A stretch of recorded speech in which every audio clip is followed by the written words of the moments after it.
Hey guys, Bobby Rio here with Rob Judge, Hey, what's going on, guys? and we'd like to welcome you to the 3 Steps to Infatuation special training. Now, this is a sort of spur-of-the-moment training that Rob and I decided to put together for you, sort of in preparation for our upcoming Unlock the Scrambler live seminar that we're going to be doing next month. We were comparing notes and talking about some issues that some of our private coaching clients were running into, and a lot of it was overlapping. And we decided that we wanted to put together this training. Really, what this training is going to be about and what you're going to learn is how to create that state of infatuation in a girl. Because what we find is a lot of guys have been asking us, hey, I'm dating this girl, or I'm seeing these girls, and I never really feel like that I have them, right? I feel like maybe they're settling for me. I feel like that they're the ones in control of the relationship. And I want to get to that point where I'm in control, where I know I have her, right? Where she's obsessed with me. And that's what we're going to be covering in this training. Yeah, and I'm going to take this a step further, Bobby. I'm going to say to any guy listening, I know you have a girl in mind. I know that when Bobby says, oh, when Bobby was describing that situation, you were probably thinking, oh, this is about Amanda, or this is about Lisa, or whoever your girl is. I mean, I know who my girl is, Bobby. You probably know who your girl is. And I'm going to take this a step further and say, you don't want to send another text. You don't want to go on social media and even like another one of her social media posts until you listen to what we have to say. Because the margin for error with that girl that you really like sometimes can be so slim, and you don't want to lose her. You don't want to let it slip away because you made some sort of tactical mistake that you could have avoided. Yeah, definitely. As Rob said, it's really easy to fuck this up, unfortunately, right? Especially when we are really into a girl. That's when it's the easiest to make those critical mistakes that kind of just plunge her interest in you. So, is this for you? Who's this training specifically for? Well, if you were, like we said, dating a girl, or if you've ever dated a girl and you felt like she was settling for you, if you felt like you had to walk on eggshells around her, right? That you always had to keep your guard up. You were in that like hamster wheel, always worried that you were going to lose her attraction, and like you never felt like you had the upper hand in the relationship. You could never relax and enjoy it because you always felt like she was one false move from slipping away. Then this is for you. This is for you if you tend to be in a situation where girls like you at first, right? They're into you. They seem really attracted to you. But sooner or later, relatively, most of the time even sooner, they start to lose interest in you. And they even start to lose respect for you. Yeah, and I've even seen it where guys will realize that the girl has actually regrets hooking up with them, or regrets even going on a date with them. I mean, I know myself, back in the day, I definitely felt that, where I would, a girl would think I was cool. She would like me. Sometimes she would go on a date with me. Sometimes we'd make out. Sometimes I even slept with some of these girls. But later on, I screwed something up. I did something stupid because of the fact that I actually liked her. And I could just sense that it's almost like that, like she regretted it. And I knew she was probably telling her girlfriends, or even that next guy that she was sleeping with, about, this creepy guy or this weird guy who seemed kind of cool at first, but then he did XYZ thing, and she realized, oh my God, this guy is not the cool guy that I went on a date with, or made out with, or slept with. So you definitely don't want to be the guy that she ends up regretting. Yeah, it's particularly dangerous in a social circle. I used to work with a few girls, and I remember this guy, Frank, who everybody thought he was kind of cool and stuff. And then he hooked up with this girl that we worked with, Trisha. And Trisha wasn't even that good looking. She was like average, pretty face, kind of chubby. And at first everybody was like, oh, cool, Frank. And then he did every mistake in the book, right? Like he just messed it all up.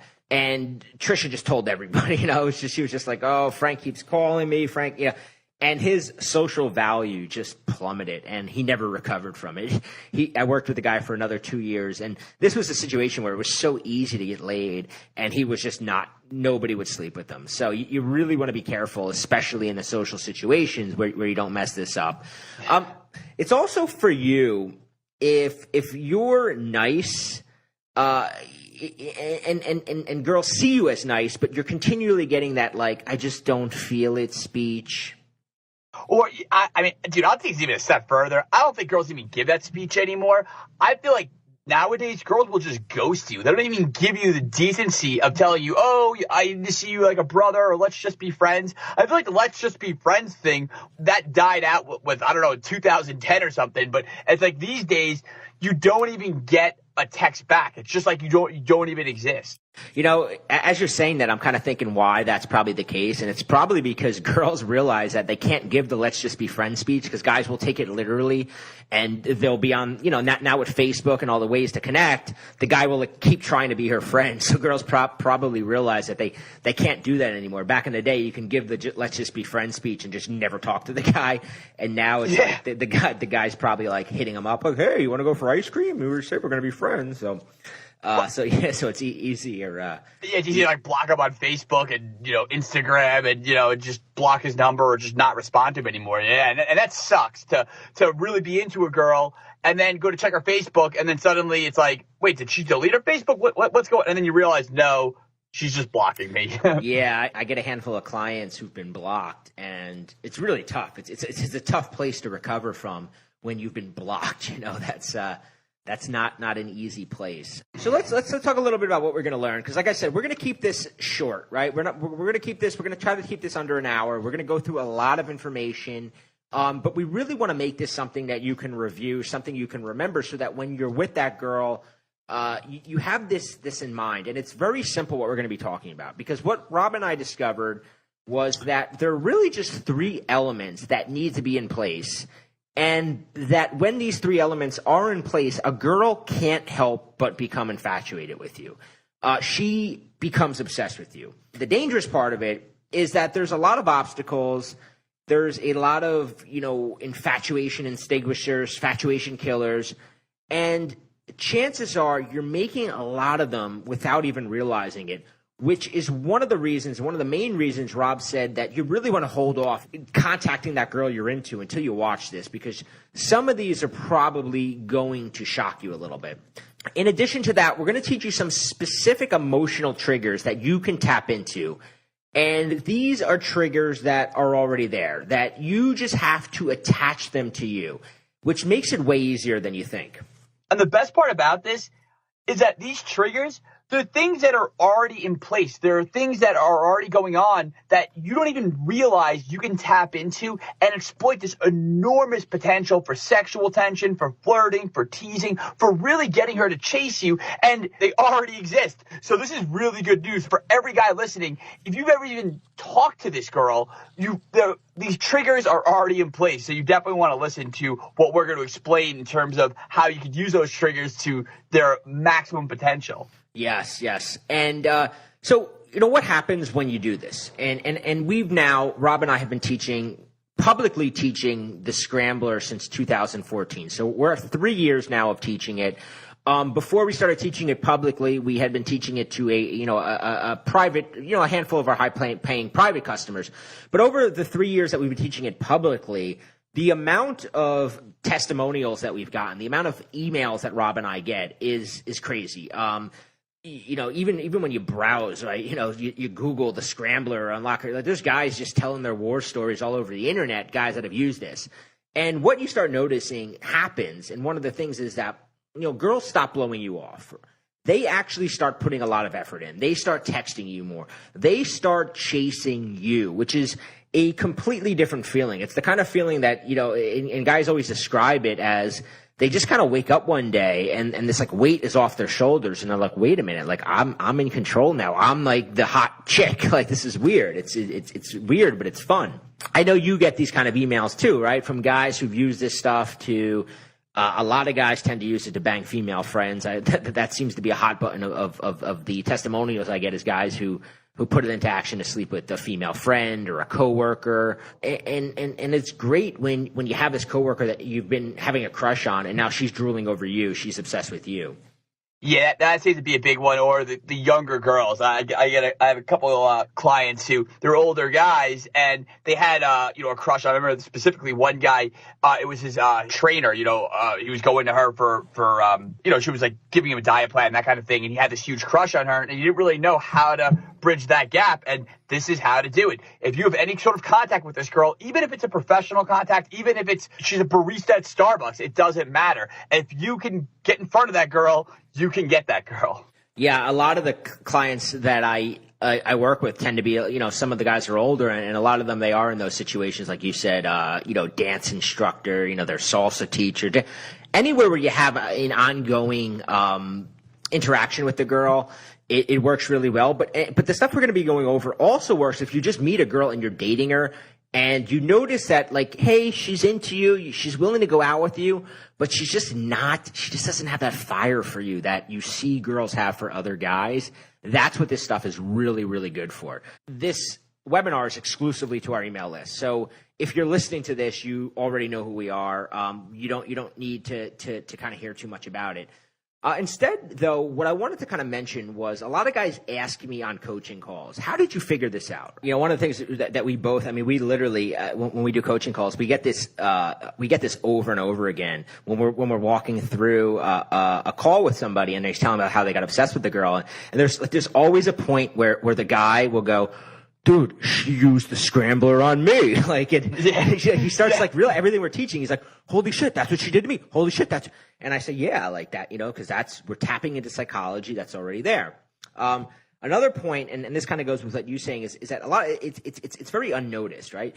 And the thing is that a lot of times that, when a girl's doing this to you, she doesn't know it. And I remember right after that situation where the girl had done, used the scrambler on me, so to speak. And I was like all fucked up in the head.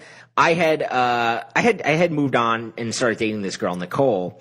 And Nicole was like, we slept together. She was, really fun girl, really like, we had really, really sexual chemistry, everything. But mentally, I just wasn't there, right? Mentally, I was still like kind of infatuated with that other girl and so I'm hanging out with Nicole, I'm going through the motions, I'm doing, it's like, it's okay, whatever. Eventually it ends, right? And the whole time in my mind, it was just this relationship with this girl that went okay and it ended. And like a few months after I stopped talking to Nicole, I run into her roommate. And her roommate goes, just leave her alone. Like you've done nothing but scramble her brain for the past few months. And I was like, I didn't even realize what I was doing, right? So a lot of guys, when a girl's doing this to you, she doesn't know what she's doing. She's just doing certain things. I didn't know what I was doing, but the minute that girl said the word scrambling her brain, I go, you're on to something with this scrambling thing. And yes. That's kind of how we came up with the name, The Scrambler. Rob and I, like I said, we started working together because we have that different set of skills. I'm really good at going after that female friend, the girl I work with, the girl in my social circle. Rob's really good with the new girls through bars and clubs, more recently through apps like Tinder. So we combined the psychology and we really created something dynamic that I want to get into. Yeah, I was going to say, it's like, I feel like that, like, it's a perfect pairing, because you're like sort of like the mob boss. You're like the guy who kind of sees all the different social connections, and I'm more like just like kind of the assassin guy, So it really worked out well, because Bobby he can really see this bigger picture, whereas I was good at, implementing specific things, using, tactics and that kind of thing to get a result, whereas Bobby, and you're gonna hear his expertise throughout this podcast, but he is just so good at seeing this bigger picture and to kind of see how all the different, dots connect to essentially scramble her brain. Yeah. So, one of the things, and this section that I want to go through now is something that you may want to listen to over and over and over again, because a lot of this stuff is going to be very, very counterintuitive. These are going to be the big mistakes. These are the things we want to warn you of.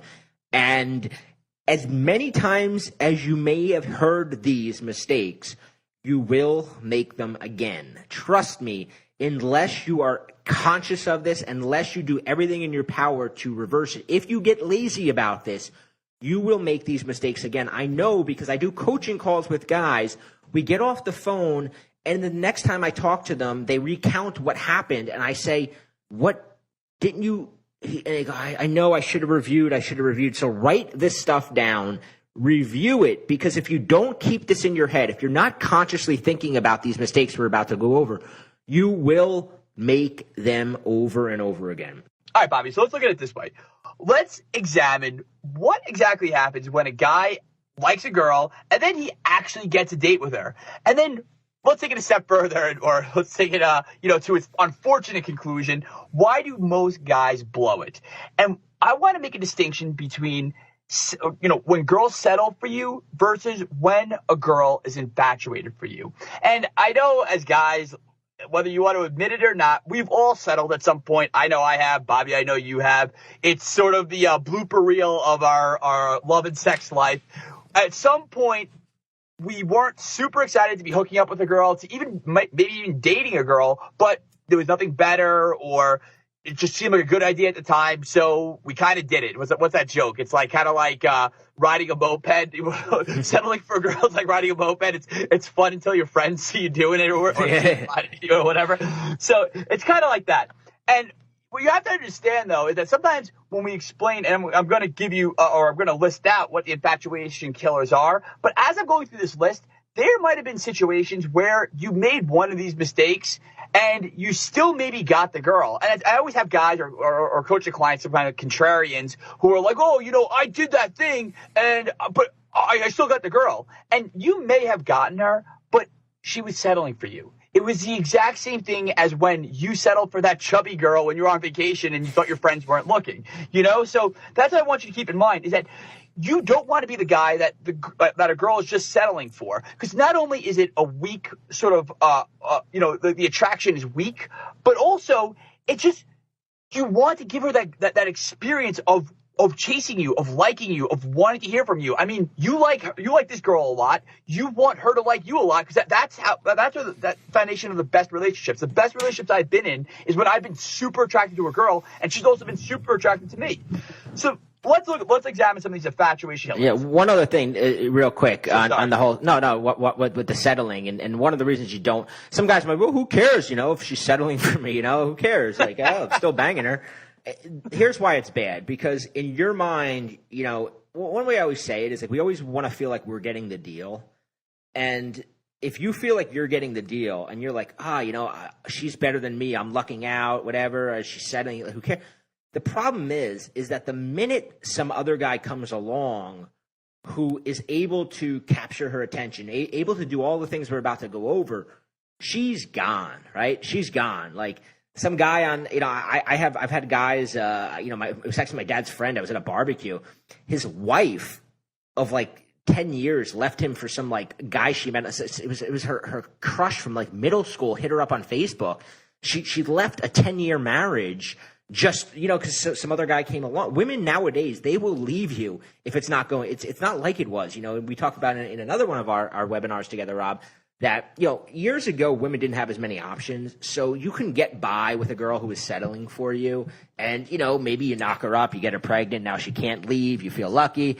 But nowadays, those, women work now. They can, divorce is, like, there's nothing tying a woman to you anymore. So if she doesn't feel that infatuation for you, some other guy will steal her away. Absolutely. And even to take this a step further is that when she's settling for you, she's gonna like just have sex with you every once in a while. It's gonna be very vanilla sex. And just to, as you were telling your story, Bobby, it reminded me of this girl that I met on Tinder. Really, really attractive girl. She showed up. We went to the bar down the street from me. We had a drink.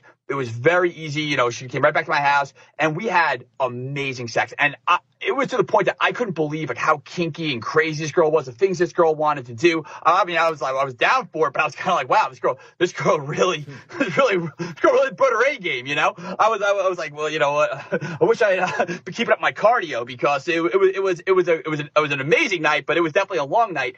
And then later on, she had told me that she had a boyfriend and he did something, and it was like a minor thing. It was like he did something kind of stupid, or but it wasn't like that big of a deal. And that night she broke up with him, and she did all that stuff with me that she never did with her ex-boyfriend because of the fact that she felt like she was just settling for him, and she was just waiting for an out, waiting for him to make some small mistake. Like, I forget what it was, but it was so fucking stupid. And then she ended up breaking up with him and, matching with me on Tinder, coming right out, coming right back to my place, and then just having this wild, amazing sex with me and she was laughing about it to me. She's like, oh yeah, I never did any of this stuff with my ex-boyfriend who she dated for 2 years. So she dates this guy for 2 years, doesn't do anything with him, and then, looks for an excuse to break up with him, breaks up with him, and then goes out with a guy like me or not, or some other guy, and does all the stuff, all the sexual stuff this guy probably would have loved to have done with her,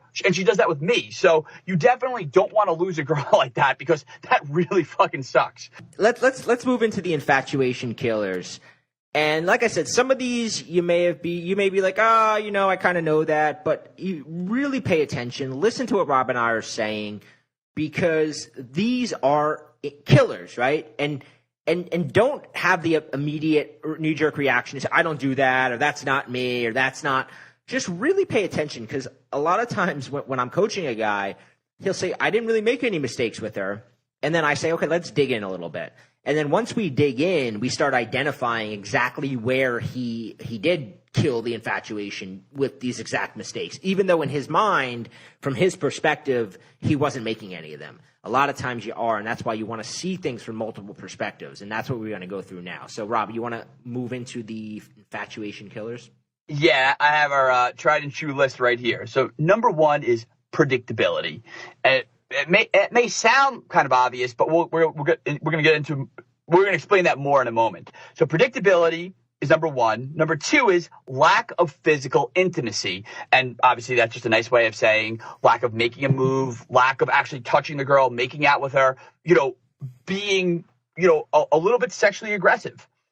Number three, she has the power in the relationship. And again, we're going to get into that much more detail. But for now, just understand that if she has the power in the relationship, that is going to kill her infatuation with you. That's an infatuation extinguisher, as me and Bobby like to say.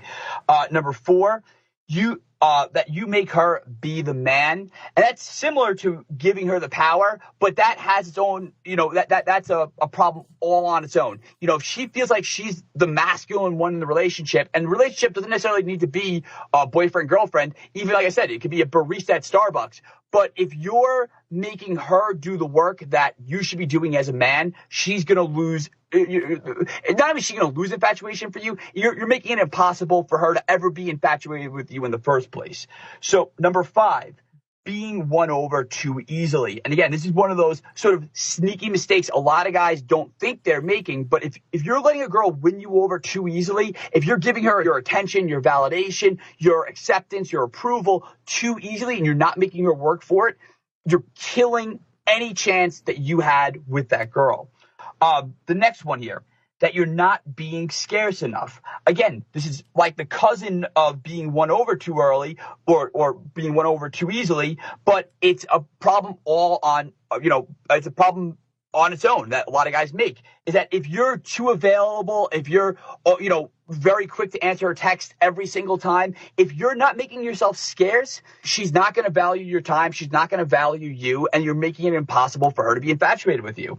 And finally, this is, one that is very all-encompassing, but again, it's a mistake that guys make all the time, is neediness. And neediness goes beyond just what you're saying. It's a vibe that you're giving off, that if she can sense that you need anything from her, if you need her validation, you need her acceptance, you need her approval, you need her gratification, you need her physical intimacy, if you need anything from that girl, even if you think you're hiding it, she's going to sense it, and she's going to either lose infatuation for you, or she's not going to be able to get infatuated with you in the first place. These infatuation killers, I want to get a little bit deeper into a few of them. I don't want to spend the whole time going on to these, because I do want to get to the three ingredients and show you exactly how to use it. But what's really important about these infatuation killers is they're sort of the direct opposites of the ingredients we're going to be going over. And as you'll see, right, you'll see how they play into it all.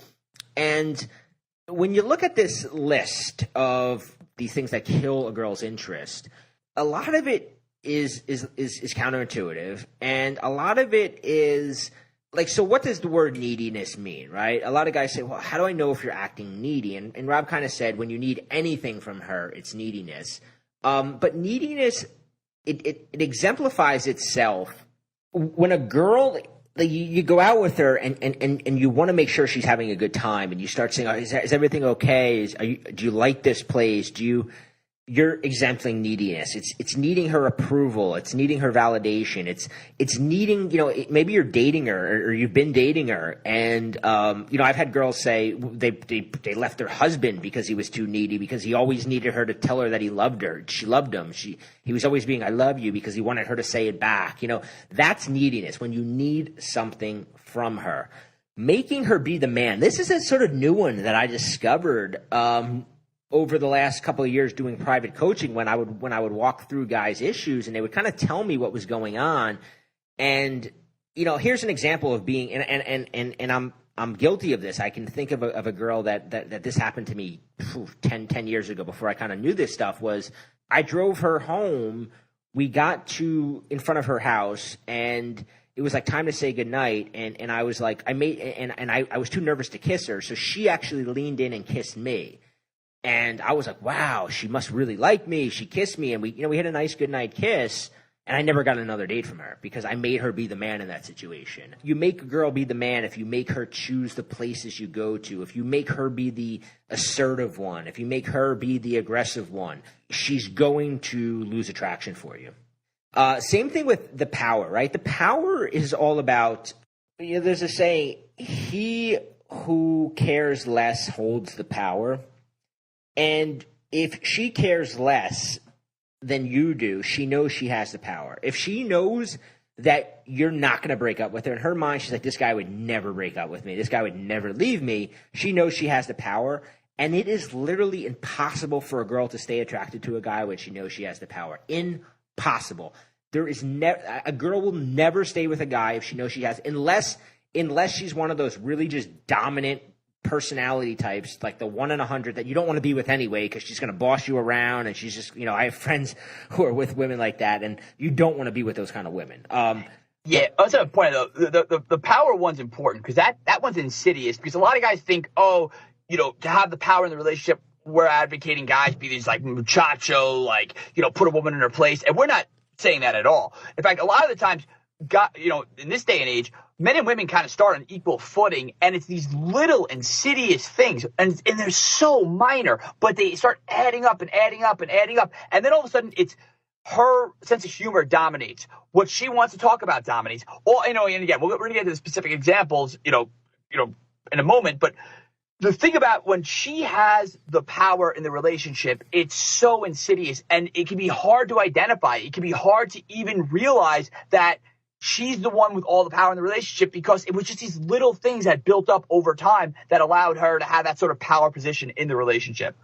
Yeah, the worst thing that happens to a guy, and, I'm guilty of this, we're all guilty of this, is the girl actually does like us in the beginning, and we really like her, and we're like, I have this really intense feeling towards her. She must have the same feeling towards me. She told me she liked me, or she went home with me, or she slept with me. And then we just immediately go, okay, it's okay to just, I have to like let her know. I can be like, I can do all these things I want to do. I can let my guard down. Like, letting your guard down is not like a bad thing, right? You don't want to be this guarded guy who's never able to be himself around women. That's not what we're recommending. In fact, one of the interesting things about the Scrambler, and this is sort of off topic, but the better you are with women, the less you have to actually consciously think about these things. It's kind of a fake it till you make it thing. Like Rob, at this point, me, I'm in a relationship now. Like with the relationships that we get in now, we don't specifically go, okay, I have to be less scarce. I have to be more scarce, right? But when you have a lot of options, you don't rush into a relationship because you know that there's other girls. So you're not like, oh, I have to hang out with her this weekend. If I don't hang out with her this weekend, another guy might come along. You don't have that scarcity mentality because in your mind, you're like, well, another girl might come along. So if I miss out, it's not a big deal. So a lot of it becomes more natural. But in the beginning, when you're in a drought maybe, or when things aren't going so good with you, you do have to kind of be conscious of this stuff. You have to be conscious of, wait a minute, I've just invited her to hang out 4 nights in a row. She's, it's becoming kind of predictable that I'm going to ask her to meet up after work. Every day after work, I text her the same thing. This is becoming predictable. And you kind of have to stop. Yeah, and that's the thing, like you said, that we all go through periods where maybe we don't have a ton of options, but one thing I like to do is you can replace other things in your life to be an option. So if I know that, like, man, I don't have a lot going on in terms of my dating life, what I would do is I would go out, I would join a gym, I'd join some sort of club, do other stuff to make myself a little bit more scarce and a little bit less predictable. That's the thing, is a lot of these infatuation killers or infatuation extinguishers, they sort of play off each other, and they all sort of, and this is why they're all kind of subsumed by the 3 ingredients of infatuation, which we're about to get to. But what you have to understand is that, when you make yourself a little bit more scarce, you also get the side benefit of being less predictable. That's the thing. And you have the side benefit of being less needy. So all these sort of infatuation killers, the root cause of them all comes back to those 3 ingredients of infatuation. Like we said, we're not going to dwell on the mistakes, but you want to keep them in mind. Another thing I want to say, right, is that in a lot of ways, it's not your fault. Up until now, you've had an excuse because media, women, and this is off topic, a funny, interesting thing is Rob and I, you might have seen some of our videos on Facebook, and people will leave comments on them. And, over and over again, I get comments like, why am I taking advice from these 2 guys? Like, shouldn't we be listening to women? These are guys saying this. And the problem is that either consciously or unconsciously, you have been listening to women. And women say one thing, but they're notoriously don't know what the hell they're talking about. A woman will say, I just want a nice guy. I just want a guy who's loyal, who doesn't cheat. Women will say a lot of shit. But if you actually look at their track record of who they date, who they sleep with, it's never what they say they want.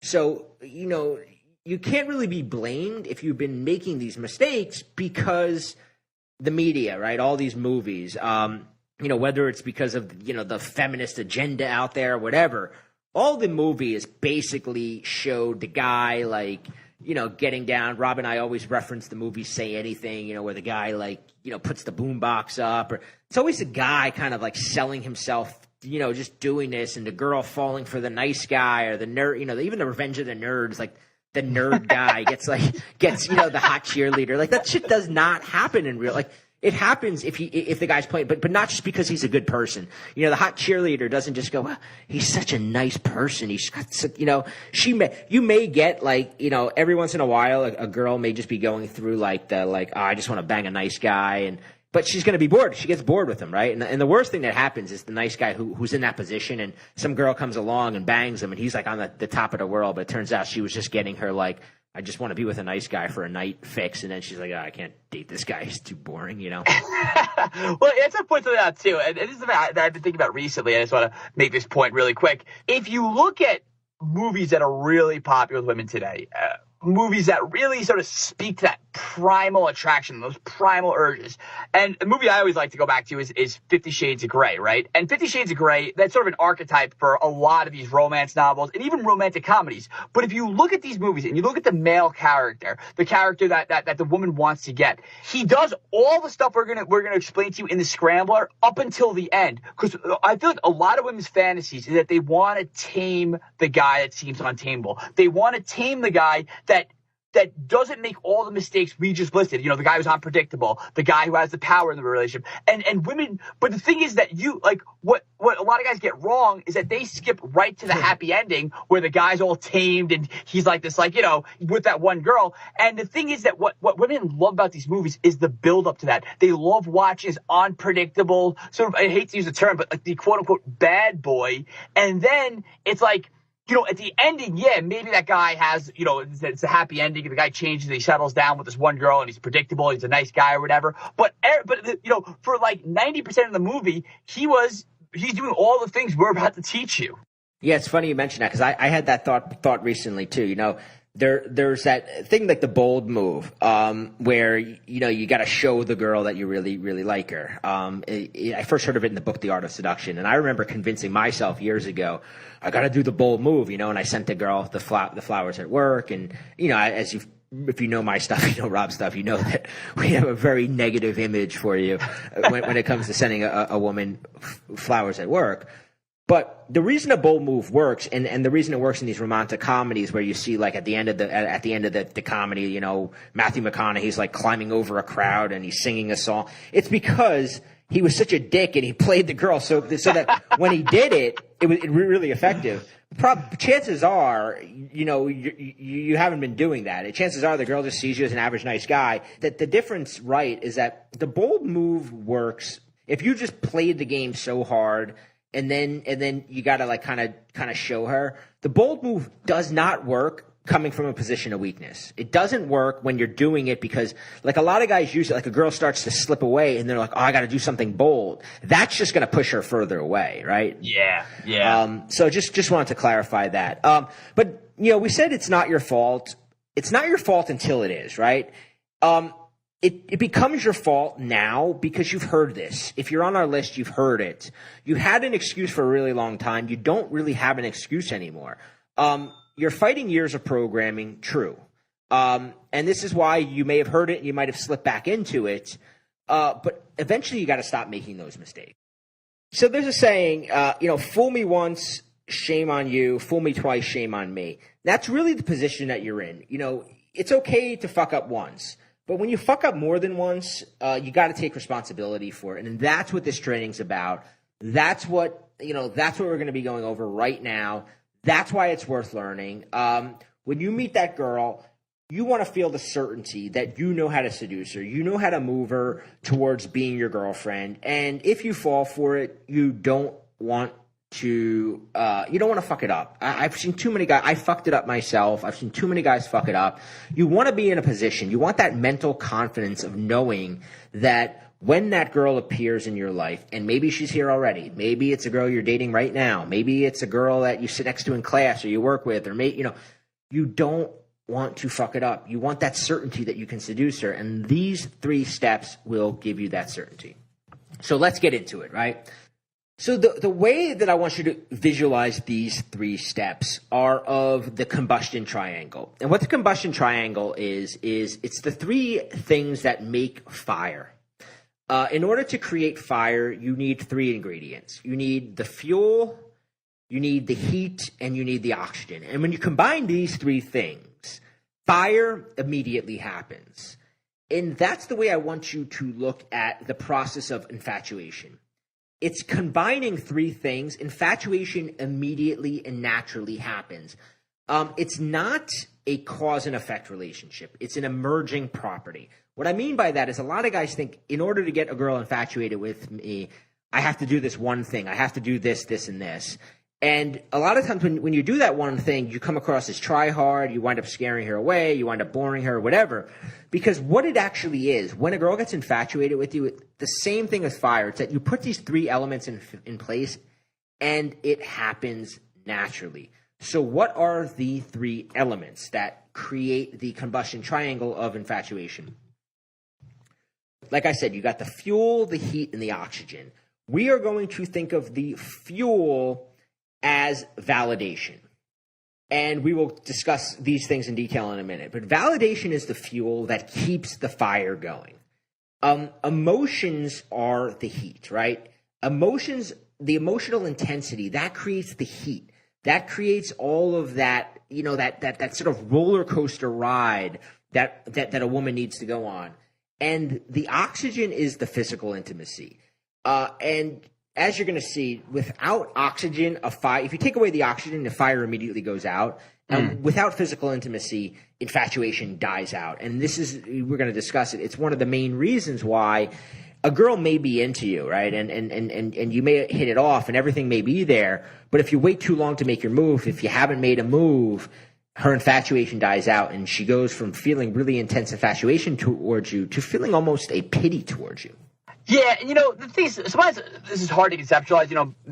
Bobby, me and you, we make these sort of models and analogies, but we have to understand that the reason that this is a little bit hard to conceptualize is because it's abstract, is because we're talking about emotions here. So, I really love this analogy of the combustion triangle because it just boils down, excuse the pun, it really boils down the essentials that you need to be doing every time that, and this is a process that you can repeat over and over again, but every time you're in that situation with that girl that you really like, it just gives you the 3 essentials that have to be there in order to get that girl. Yeah. And, like I said, love is not a cause and effect relationship, meaning buying a girl flowers does not make her fall in love with you. Being funny does not make her fall in love with you. Dressing really good and, getting a good haircut and a tan and looking really attractive does not make her fall in love with you. You have to put these things in place. And what's good about this is it actually makes it easier. This is the reason why average guys, non-really great looking guys, are able to get really great women, is because they're able to put these things in place, and all of a sudden the woman doesn't know why she's feeling these feelings for them. It just sort of happens. So let's get into step 1, which is to introduce the heat, the emotions. The way I want to describe this, and the way you want to start looking at this, and we kind of mentioned this earlier, is that it's already there. There's already these emotional drives that are hardwired to affect us, men and women, but women seem to be even more affected by these things than men are. And when you know that these are already there, you just have to figure out a way to tap yourself into them. So as we go through this, you're gonna notice that some of the mistakes that we talk about are directly related to these emotions we mentioned earlier. So, for instance, one emotion that's already there, right, is scarce things are more valued and coveted. It's just the way it is. People buy things that are scarce. They stand in line for the new iPad or the new iPhone that's coming out because they know that it's gonna sell out fast. They collect things like stamps and baseball cards and gold coins, and the more scarce they are, the more valuable it is. And that scarcity thing is something we are hardwired to be attracted to fall for. So we are naturally conditioned to fall for scarce things. We want things that have limited, that's why there's a whole entire industry out there that make things limited edition, because they know when something's limited, we want it more. And it's the same thing with people. You've probably noticed this, even amongst our friends, right? There could be a friend in your group that he doesn't show up as often as other people, but when he's around, you just coveted him more because of the scarcity of him. There's other natural instincts that we have, right? And this one, women are just they fall for it. We want what we can't have. It's just a human nature, right? It's that temptation that every guy has experienced dating a girl and just wanting to bang her sister or her best friend because she's the person we can't have the most. And whoever you can't have the most is who you tend to want the most. And also just when you want someone, if you start to realize you can't have them, your sort of attraction for them grows. Like if you like somebody and then you're like, and you initially thought, oh, I can get this person, and then you go for it and you find out, oh wait, they're not as easy as I thought they were. You get a really strong attraction to them. Have you ever experienced that, Rob? No, absolutely, and that's the thing. It's just so bizarre how these sort of unconscious things that we can't necessarily put our finger on, makes us feel such intense, strong, burning emotions. Yeah, it's just hardwired into us. Another one of these things that are hardwired into us is we chase that which retreats from us. We chase that which retreats from us. And if you've ever dated a girl and you were dating her and all of a sudden, and I've had this experience where I've been dating a girl and I really wasn't even that into her. I was like, this girl's all right. She's, she's fun. And then all of a sudden she starts pulling away, and all of a sudden I'm like, oh shit, I can't lose this girl. And all of a sudden you start thinking she's the one, and you're like, what the hell am I doing? I wasn't even into this girl a week ago. And now that she's not answering my texts, all of a sudden I'm picturing the wedding ring I'm going to buy for her. It's because we chase things that retreat from us. It's the same thing with anything, right? It's like if you go to the car salesmen use this a lot, right? You go to the car lot, you're trying to buy a car, and then all of a sudden they try to take it away from you, and they're like, you know what, somebody else is about to come on the lot, so we don't, and all of a sudden you're like, the thought of losing that car, now all of a sudden you're like, I'll sign the contract. Like we chase that which retreats from us. Yeah, and it really is so powerful. I mean, the thing though is that what's important to point out is that we have to value what we're chasing first. You don't have to think. So a lot of times, guys be like, "Well, I was pushing her away," but it's like, yeah, but she was never really that into you to begin with. So you have to establish something that you have that value first. But once you have that value and you start taking a couple steps away, it's amazing how quickly girls will turn around and chase you. Yeah, it's a good thing you brought that up because I had written an article a while ago about that, the secret to playing hard to get, and talked about the point that, if a tree falls in the forest and nobody's around to hear it, it doesn't make any noise.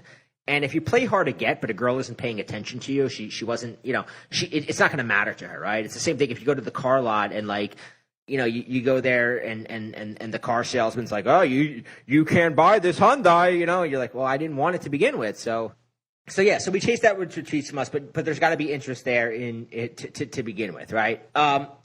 Things that are slightly forbidden really, really attract us. That kind of ties into the idea of wanting to sleep with your girlfriend's friends, your sisters, or whatever. But it's also like it's one of the reasons why girls fall for a guy when they have sex with them fast, right? Because she's doing something forbidden. He's bringing this element of her out, this part of her personality, like she's doing something she knows she shouldn't be doing. And because of that, it creates this sort of emotional heat. One of the things, all these emotions that you're doing, all they're trying to do is create enough heat that you can throw some validation on it, right? And that's like throwing the fuel on it, and then add some oxygen, which is physical intimacy, and it sparks that infatuation. You're just trying to create all these things. And things that are slightly forbidden tend to create more heat.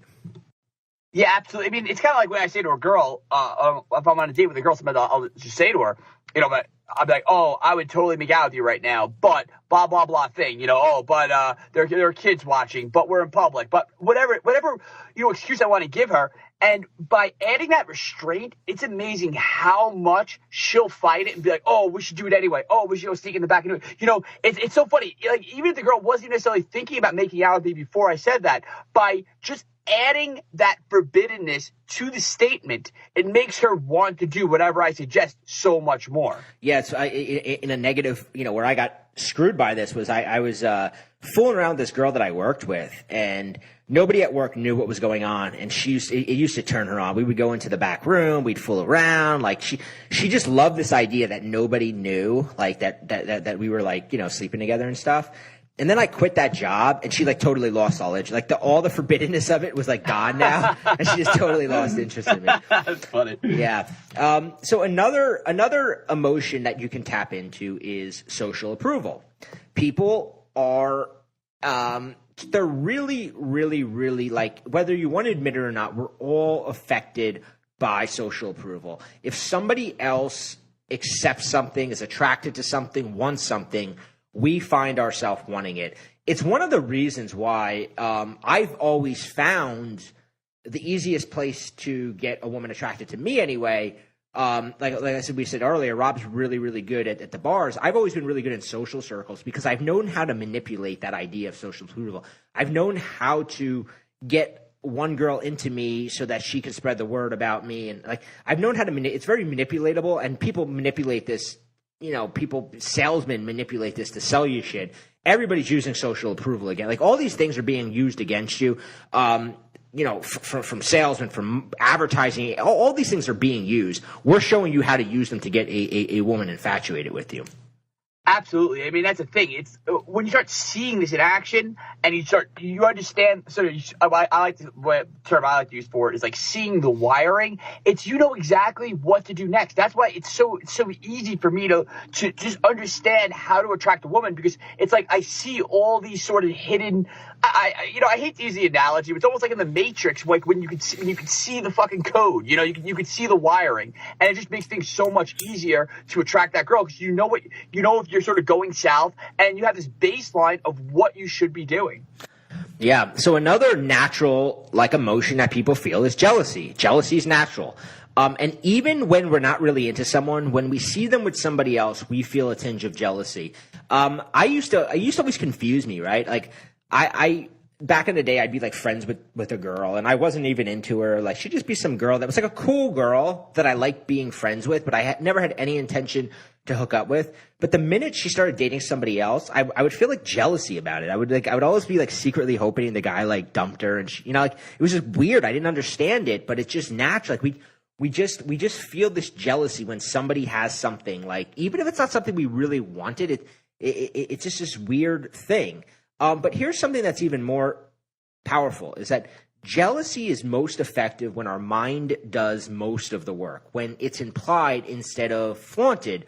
This is one of the things, and Rob, I know you have, the picture example of how social media, sites like Facebook and stuff can be really, really powerful in eliciting jealousy. Yeah, I mean, it's the thing. It's like sometimes the best way to elicit jealousy is not even to do it directly, having her see you with another hot girl. It's because, like, whatever girl she sees you with, the girl that she imagines is going to be hotter. So I kind of figured this out. All I would need to do is take a picture of, 2 drinks on a bar and check into some, kind of swanky date spot on maybe, on a time where I might be there with a girl. And if it's like a picture of a beer and an apple teeny or some kind of girly drink, immediately she's going to jump to that conclusion. Oh my God, he's with another girl. Oh, she must be so hot. Is she better looking than me? It's eliciting all those, ideas of competitiveness, and it's spinning those wheels in her head so fast. And the best part is you still even have the deniability of being like, what are you talking about? I was there with my buddy Steve. He likes apple teenies. What do you mean I was on a date? So yeah. That to me is the best way to do it, because, I paraded around the hot girls in front of other hot girls, try to get them jealous. And yeah, sometimes it'll initiate a chase or get the girls kind of working against each other. But sometimes I've had it backfire, and a girl will be like, she's not even that hot. And even if the girl is hot, in her mind, oh, well, I'm hotter, so he's just settling, So that's why I really started to use, especially on social media, that this sort of implied, what I like to call the implied woman. Yeah. So the final natural emotion that you can tap into, and this one's a biggie. This one is huge. This one is a large part of why the Scrambler is so effective, and that is the need for completion. And I'm going to mess this word up, but they call it the Zeigenderic effect, because there was a study that showed that when something is stopped midway, human beings have a compulsion to know the ending. It's kind of like why I always say, if you start watching a movie, like if you're flipping channels, and the example I always give, because I get fooled by this shit every time, is one of those real crime stories will be on TV, and I'll watch 6 minutes of it, and I have to watch the ending, because I need to know the end. I need to know what happened. It's also the reason why guys tend to get obsessed with a girl who was hard to figure out, right? If you ever had a girl that seemed really into you, and then she disappeared, and you don't know why, right? You didn't make any mistake, everything was going right, and then you can literally waste years thinking about it because of that need for completion. We always say, Rob and I always say, the point you want to be in with a girl is where she's on the computer Googling, what does it mean when, why did he do this? Because the reason, partly it's because you have her attention, but it's also because when there's an incomplete idea in a girl's mind, she becomes obsessed with figuring it out. Yeah, I mean, that's the thing. We always want that completion. So when she's only getting part of the story, or there's that open loop, she's going to do everything in her power, and she's going to devote all of her mental energy into having that completion. It's just human nature, So those are those are, and there's more of them, but these were enough we wanted to give you now of emotions. These are the heat that gets the infatuation going, right? If you're dating somebody, or if you're in the friend zone with somebody, and you start making use of a few of these. Social approval, you start letting her see, your friends see that other girls want to hang out with you. Maybe you do that picture Rob gave an example of on Facebook, and now she's feeling a little bit jealous. There's all these different things you can do to tap into these emotions. And what's great is a lot of times you're not doing anything directly to her. That's like we said, it's not a cause and effect. It's not like you're going to go to her and do something. There's things you're doing everywhere else that is tapping into that emotion that's already there inside her. I want to move on, though, because we have a lot of stuff to go through still. The second step of the infatuation is introducing the fuel, and the fuel is the validation. And this is so important. And Rob mentioned earlier when he was talking about the mistakes guys make is being won over too easily. You got to understand that she's got to feel like she's winning you over. She wants to feel like you're peeling back the layer and you're becoming more attracted to her. That her efforts to seduce you are working. She wants to feel like she has to do things to seduce you, and that when she does them, they're working. Really, really, really important. Because most guys, if a girl's attractive, they just automatically are like, oh, this girl's girlfriend material. Like, she doesn't want that, because then she doesn't feel like you actually know her, you're attracted to her. She wants to feel like you decided she was girlfriend material the more you got to know her, because you found out she was more and more special, and you found out all these cool things about her, and now you've fallen for her. If it happens too fast, it comes across as phony. And not only that, but if it happens too fast, it goes back to valuing things that we have to work for. If it happens too fast, it's like she didn't really put that much of herself into the relationship. She didn't invest her time, her energy, her emotions. You just immediately just jumped all over her because she was a hot girl, and she's not going to look at you like a man of value. She's going to look at you like, oh, this guy was easily won over. He's a chump. Yeah. So there are three main areas that you need to validate in a woman. And to get that real infatuation, that obsession, you really need to do all three. We don't have time in this webinar to go through all three of them in detail, but I want to give you one. I want to talk about one of them in particular, and that's validating her femininity. That's when you validate her sex appeal, her role as a woman, her role as a cute girl.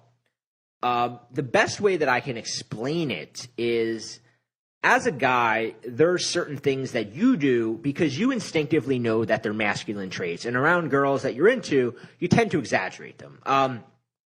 We like to lift heavy shit in front of a girl. We like the opportunity to kill the spider that she's afraid of. We want her to view us that way. Being funny is a masculine trait, right? That's one of the reasons we want to be funny around girls, is because it's a masculine trait. It's not a feminine trait.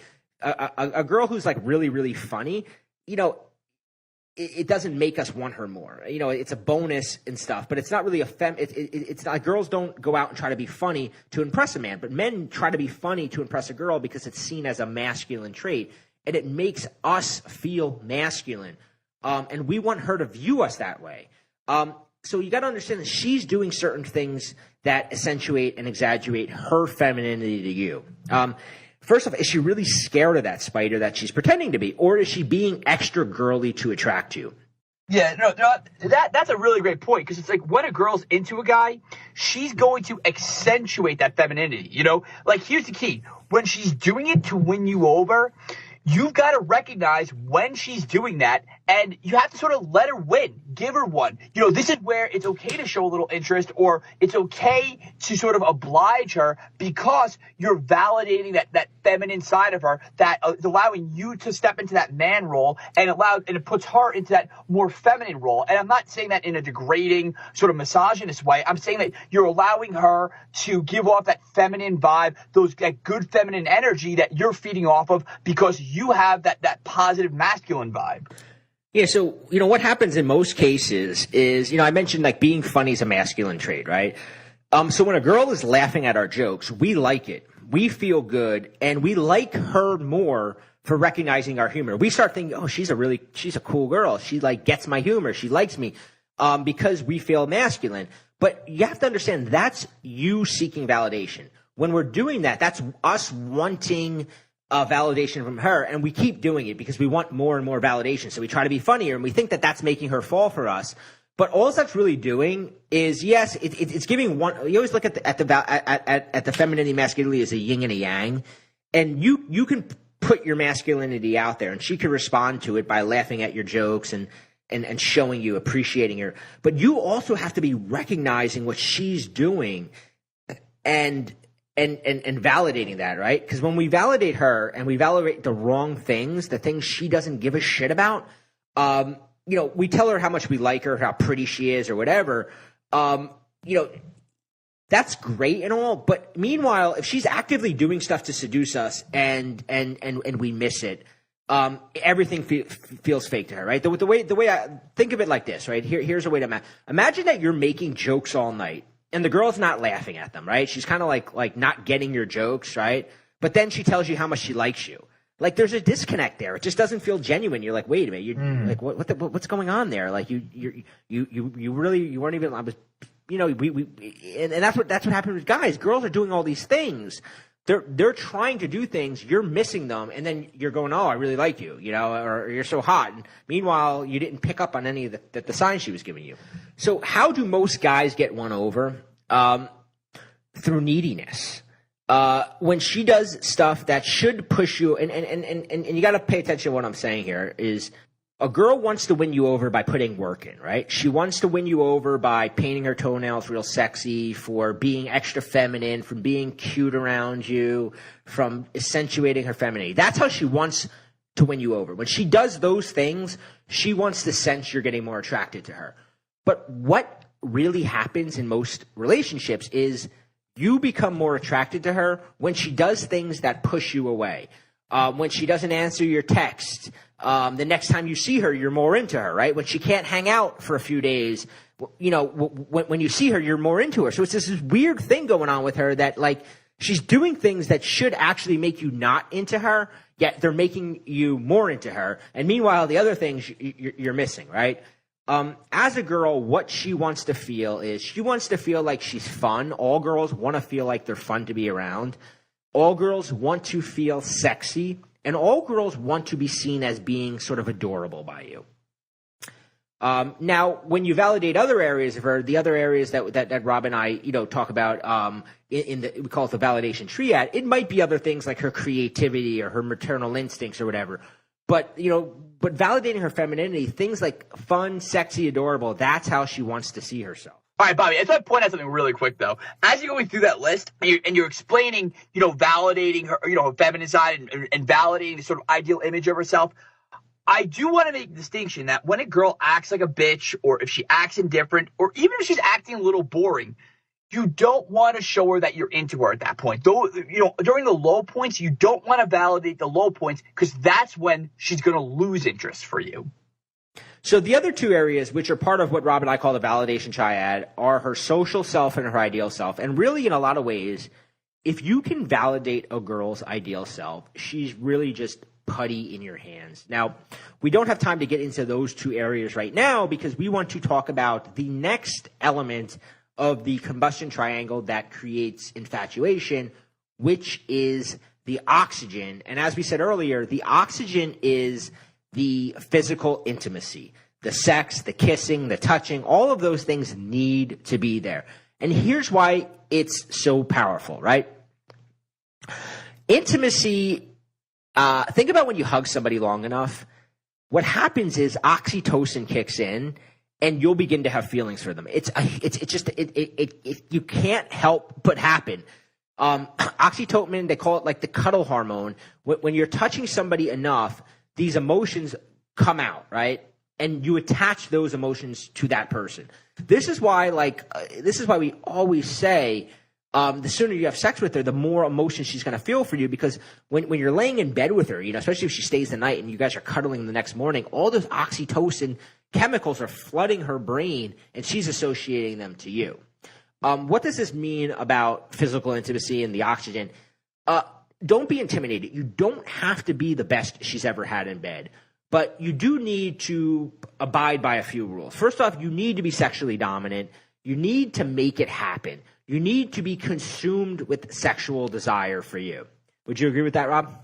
No, absolutely. I mean, that's the thing, is that a lot of guys think, oh, does penis size matter? Oh, I'm a little inexperienced sexually. And none of that stuff really matters. Like, what most guys don't understand about being good in bed or giving a girl good sex, it's more about what you're doing leading up to that. It's more about how she feels about you, and specifically how she feels about you in that moment that's going to lead to really great sex. I mean, for guys who are in relationships or whatever, sometimes the best sex you have with your girlfriend is when you guys are both pissed at each other. When that makeup sex, the reason that makeup sex is so notoriously good is because of the buildup that comes before it. And we're not necessarily saying to get a girl pissed off. I mean, that's not part of what we're doing here. But that's just an example of how the emotions leading up to the sex is what really makes it good or bad. And the actual mechanics or, size doesn't necessarily matter as much as most guys think it does. Yeah, it doesn't. We're not going to give you a full lesson right now in, being the best in bed. But I will tell you that being dominant, right, taking charge, not making her be the man, being dominant, not dominant in the kinky, like, make her kiss your feet and lay on the floor and pee on her dominant. Unless you're into that. But I just mean dominant, like taking control, making it happen, right? Like if you go on a date with a girl, you want to be the kind of guy who's able to get the kiss, who's able to invite her back, at least attempt to get her back. You also want to be consumed with sexual desire for her. A lot of guys are like almost embarrassed to, when they start sleeping with a girl. I had a coaching client the other day who was like, I sleep with her like once a week, and I go, have you ever just like contacted her on like a Tuesday night and just told her how bad you need to fuck her and you want to come over? He's like, oh, he's like, no, I feel like that would be disrespectful because I know she has work in the morning I'm like, but even if she says no, to get like, there's got to be that she wants to know that you're just like consumed with the sexual desire for her. Now this is true, after you're like, you don't do that to a girl you haven't slept with yet, but. That's it. You want, point being, you want to get into these sexual relationships fast. One of the reasons girls fall for the, I know we both hate the word bad boy, but one of the reasons girls fall for the bad boy and not her like male friend, the guy who she's like perfect for, is because she's fucking the bad boy. So she's becoming attached to him because he's the one that is touching her and she's releasing all this oxytocin chemicals around and she's having orgasms and stuff. So she's falling for him. Meanwhile, the friend guy who she has the same sense of humor and they like all the same shit, she doesn't have any of that feeling for him because there's no oxygen there. The friend, maybe at one point she did feel attracted to him, but when he didn't make his move, it fizzled out. There's keys to getting intimate fast, and I want to kind of let you take over a little bit, Rob, and just kind of give some things you think are important in terms of getting intimate fast with a girl. All right. Well, I have to start off. Anytime we talk about intimacy, especially with a girl that you haven't been intimate with previously, the cardinal rule is that it's always better to go for it and to get. And I'm going to say rejected, but I don't even like using that word. I like to think of it as being prolonged, because a lot of the times when guys think they're getting rejected, they're really not. The girl's just not comfortable yet, and that's totally fine. But, the guy shouldn't internalize. That's why, I always have to qualify that word rejected. But let's just, for simplicity, I'll use the word rejected here. It's always better to go for it and get rejected than not go for it at all. And that really is so important. When you go for it, you're demonstrating masculinity, and that's attractive. That's what women want to see. That's being the fucking man. Even if she turns her cheek when you go for the kiss, she's going to look back at you, or even if she's going to walk away from that interaction feeling more attracted to you because the sexual tension has gone up. And a little secret that I kind of figured out over the years was if I was on a date and I went to kiss a girl and she turned her cheek, but she didn't move. She like wasn't put off by it. she continued to sit there and to, engage with me. Almost 100% of the time, I would say 98, 99% of the time, that girl's attraction for me was only increasing because just now I planted that thought in her head. Even though she wasn't comfortable yet kissing me, because I didn't act like a needy chump or I didn't keep trying, because like there's two things that guys either do. They either don't read the signal and they keep trying, or they completely get into their head. They're like, oh, she rejected me, she doesn't like me, all is lost, and they get all upset. And the real sweet spot is hitting a happy medium where you either just make a quick joke about it, or you just keep talking about whatever you're talking about and you don't let it bother you. And if you can do that, her attraction is going to skyrocket for you. So that's the first point I want to make on a key to getting intimate fast. And then I do want to point this out that on the other hand, if she was expecting you to kiss her and you didn't, I mean, it's like, you look so weak, you look so inexperienced, and you look so passive that she can't help but to lose attraction for you, because you're not acting like a man. You're acting like a little scared little boy who's afraid to kiss a girl or afraid to make a move. Physical moves simply jumpstart attraction in a woman. There's no other way. I mean, just think about it. So many guys are afraid to do this. And once you get over that fear, it's almost like unlocking this like cheat code to getting girls attracted to you fast. And, all the guys I know who are really good with women, they all have said the exact same thing, that physical intimacy is an essential ingredient to getting things off on the right foot and to keeping, into building a really great foundation with a girl, whether you want to have a one-night stand with her or if you want to get married to this girl and have, the 2.5 children with the white picket fence. You have to be comfortable making that physical move on her. Because, again, and Bob, you talked about the sort of the neurology here that, touching releases oxytocin. And, I was a bio major in college, so I know all about that. And, neurotransmitters are so powerful. And it's like, this is, like I said, this is almost like a cheat code to unlocking these neurotransmitters in her brain. Like, Bob, you pointed out, the cuddle hormone. It just permeates these feelings of devotion towards you. Yeah, so you want to just give a couple quick ways of just simple ways, maybe to initiate touching on a date. Let's just leave them. Let's say that a guy's about to go out on a date tonight, first date with a girl. How can he initiate some touching? Yeah, that's a great question. The first thing is you don't want to go all in too early. Again, we're talking about physical intimacy, but we're not saying you have to be some kind of like barbarian or caveman. So you want to start small. It's something as simple as a high five. Oh, you like that? Oh my God, give you a high five. And then the thing is, though, is that you don't high five, like whenever you're shaking hands with a girl or high fiving a girl that you're attracted to, you're not doing it like business as usual or as if you're high fiving one of your buddies. You're doing it in a way that's going to get the most oxytocin, most bang for your buck. So when I high five a girl, I'll wrap my fingers around her fingers, and shake her hand a little bit, and then I'll pull it away. Or if I'm going to shake a girl's hand, I'll maybe turn her hand over a little bit and hold the handshake, maybe a second or two longer than I would if I was shaking, some person I was meeting for a business purpose's hand or whatever. So, because the thing is that you want these touches to be meaningful. Every time you touch a girl, even if it's something as innocuous as a high five, you want it to be meaningful. So that's the way you want to start it off. For me, I usually like to get a couple high fives in, maybe even a hug. Sometimes I'll even push a girl away, obviously in a joking fashion. But if she says something that, teases me a little bit, I'll be like, get out of here. And I'll kind of put my hand on her shoulder. But again, they're always meaningful touches. It's not like I'm just pushing her away like I kind of like punch one of my buddies in the arm. It's like when I'm touching her, I might hold her shoulder just for an extra second. Not anything that's creepy, not anything that's going to be weird, but just a little bit more than I would normally do.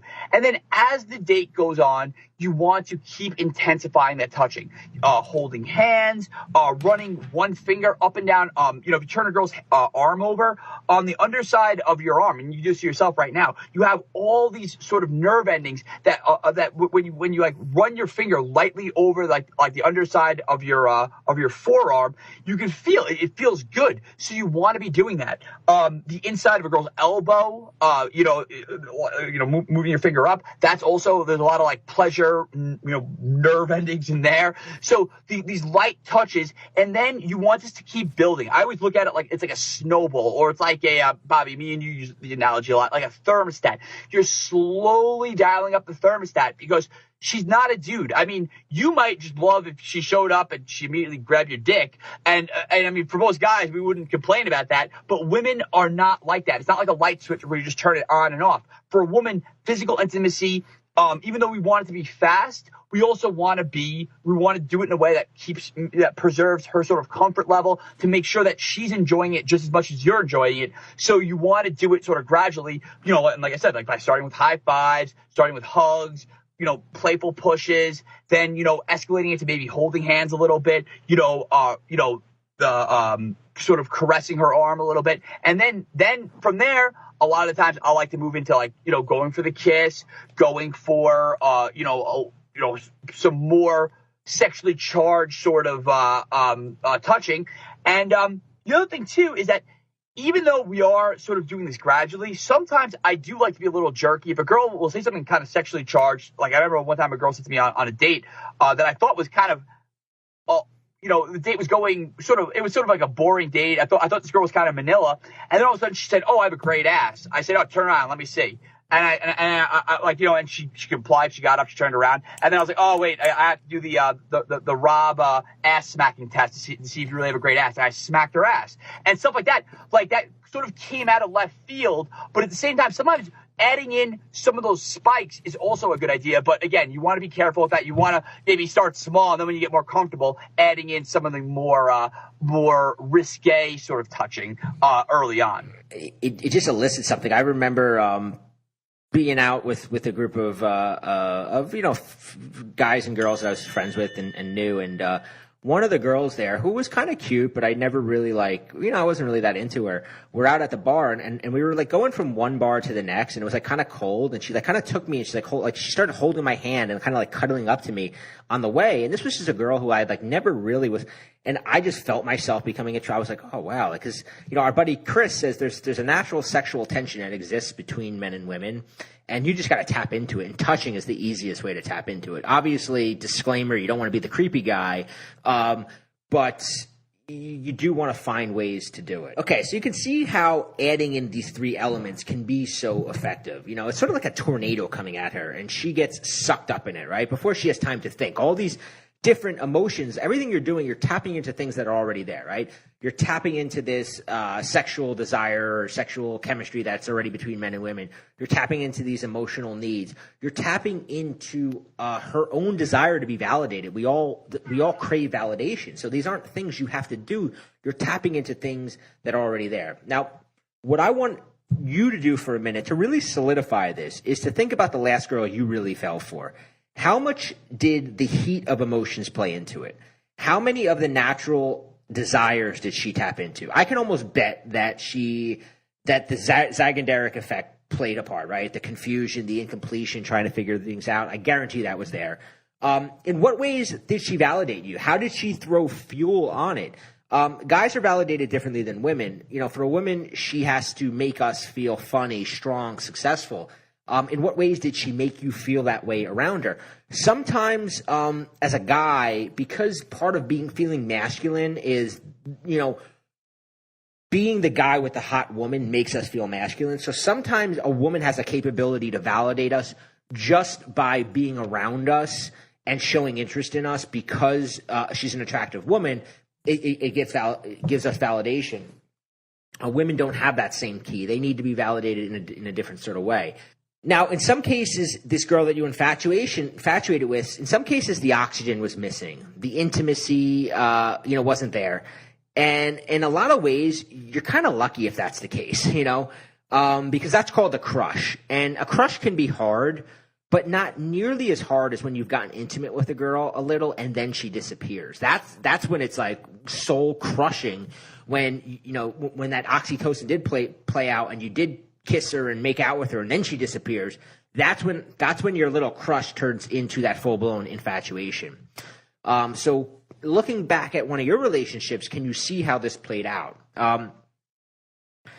In the beginning, I made a point that you have had an excuse up until this point to mess this up. But that excuse is over, especially after listening to this. It's time to take responsibility. Remember, though, that you're battling years of conditioning. That little voice in your head telling you that it's okay, just text her again, or that urge to be nice or to be needy or whatever. The good news is, though, is that when you can overcome that conditioning, when you can act counterintuitively, it's so interesting to a girl. It's so effective because she doesn't understand it. She can't figure it out. And remember, as soon as a girl figures you out, it's over. Well, the opposite is also true. When a girl can't figure you out, she starts chasing you. Now, you've sat through this training. You know that there are really only 3 ingredients to getting that girl infatuated with you.